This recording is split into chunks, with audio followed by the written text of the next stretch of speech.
Well, Jeff, today we are starting Principle 3. We have finished Principle 1, that our brains are wired to manage fear. First, brains will take care of fear. Principle 2 was limbic brains harmonize, that emotions are catchy. There's limbic resonance within families. Well, we've talked about brains and emotional sharing and families. Now, I think 3 is much more directive towards our parents. Yeah. In fact, the weird thing about this one, parents must manage their own emotions, their own affect. The weird thing about this one is no one ever argues about this. But no one ever likes it either. They don't like it. But, having done all this family work before, it's like, my kid's emotions. It's my kid's emotions. Typically, parents will say they go from 0 to 100, the kids do, in milliseconds. And so they always want us to take care of their kids' emotions. But really, we're starting here at the hierarchy of parents must manage their affect.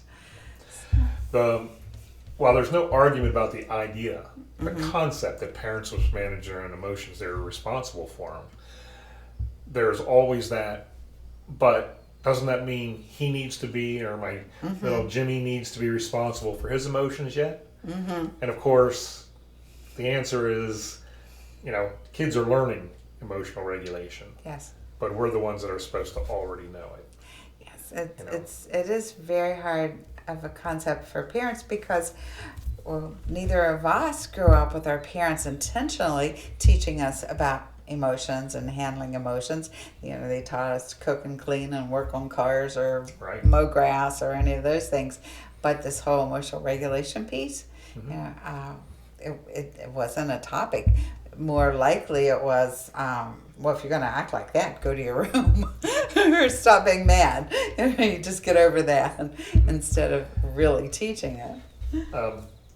The definition that we're using for managing your affect, for emotional regulation, the idea that we use is we want that person to be able to move. We want, as adults, we want to be able to move between our different emotional states.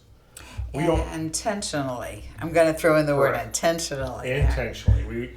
If you had a really bad day at work and you're coming home angry and upset, it's not okay to be angry and upset in your home setting for the rest of the night. You are responsible to be able to move yourself out of that emotional state. That means, you need some skills. Yeah, I think some strategies, some plans. I think of that person, whether it's your mom or dad, doesn't really matter, coming in and the whole family then walking on eggshells not to upset that person any further. Yeah. That's no one's learning to manage their emotions in an intentional way. Correct. So that's really where we are. As a parent, you can't model that dysregulation, that unintentional ability to move between your emotions. You can't model that and then look at your kid and at the same time teach them to do it because you're working against yourself. If you don't manage your own emotions intentionally, then you can't look at a child and say, you need to manage yours. The classic example, the classic example is the mom who yells, "Stop yelling at me!" Yes. But even as she's doing it, she's modeling yelling. Right. And childhood is about learning skills. Through all the experiences in life, children learn and they become adults. Yeah. So it's our job as parents to help our kids learn better skills. Parents notoriously say, I want my kids to have a better life than I did. I want them to have better experiences and all these things. Well, here's a place that they can do better, that they can teach these. Yeah, and everybody knows that we all make worse decisions when we're feeling very scared or very angry than we do. Everyone accepts that. Where we run into problems, of course, is people who will say that, well, under these circumstances, I can't be happy. And what we want people to recognize is under these circumstances, I need to work harder at being happy. That's the skill right there you want to teach your child. Yeah, well, we're talking about brain plasticity and flexibility. These are all brain-based interventions, and it's so important to know our brain can be taught new things, new ways, and our children's brains need to be taught those things too. So we have to have a brain that's flexible, that we can shift in and out of emotions in an intentional way. And that flexibility is our responsibility to manage. Wow. So right now we're putting it out to our audience. This is a need to work on, and that it's really important. If you want your child to be emotionally regulated, it truly starts at home. Now, just to be clear, Yeah. because usually as we explain this principle in families, you get this question: are you telling me I'm the blame? I'm the one making things. I'm to blame for his behaviors? That is not the case. Okay, especially with traumatized children, we're not saying you're to blame, but we are saying you are the solution. You are the modeled solution. This, of course, as a principle, it functions in all families, period. No exceptions. This is especially important in families who try to bring a traumatized child in to their family system to provide that healing environment. It's especially important because that child is going to be coming in with that negative internal working model, and usually a very large set of behaviors that are going to be saying, I'm scared, so you need to be scared so I can see how to handle that scared. And it's going to be a constant, unending source of fear. Parents who don't have an understanding of this principle, even with my child's behaviors, I still need to regulate myself. Right. Can very quickly get in trouble.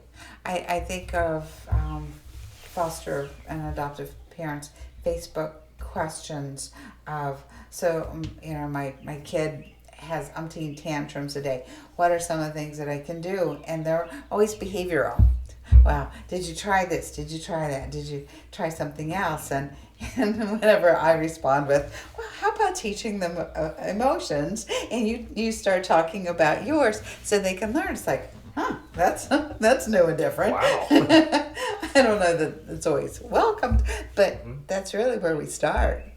And, what we've found over the years is that people who do accept and grasp this principle, and so what they do is they learn to move themselves in and out. They're no longer a slave. Their emotional life isn't slave to the child's behaviors.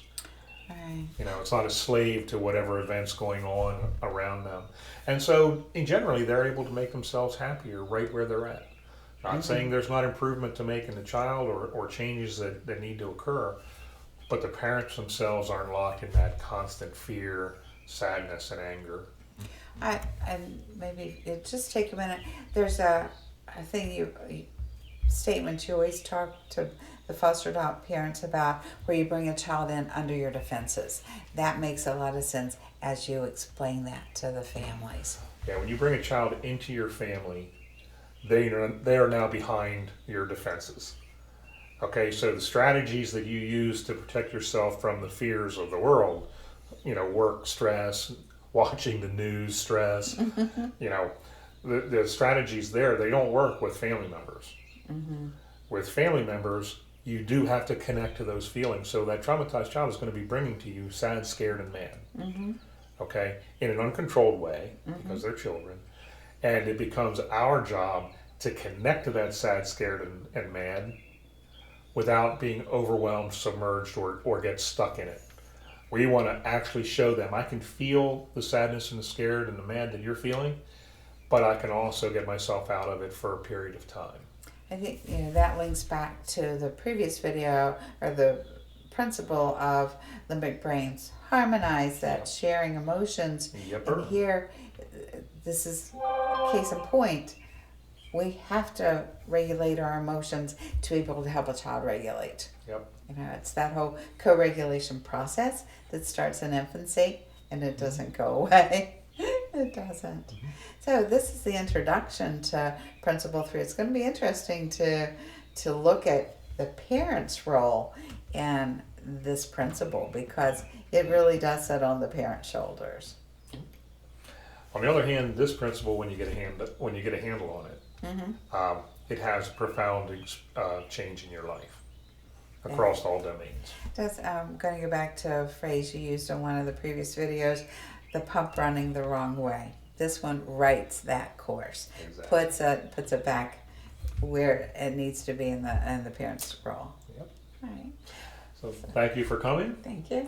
Please join us in the next video where we go into what it looks like when this principle is being ignored in a family system.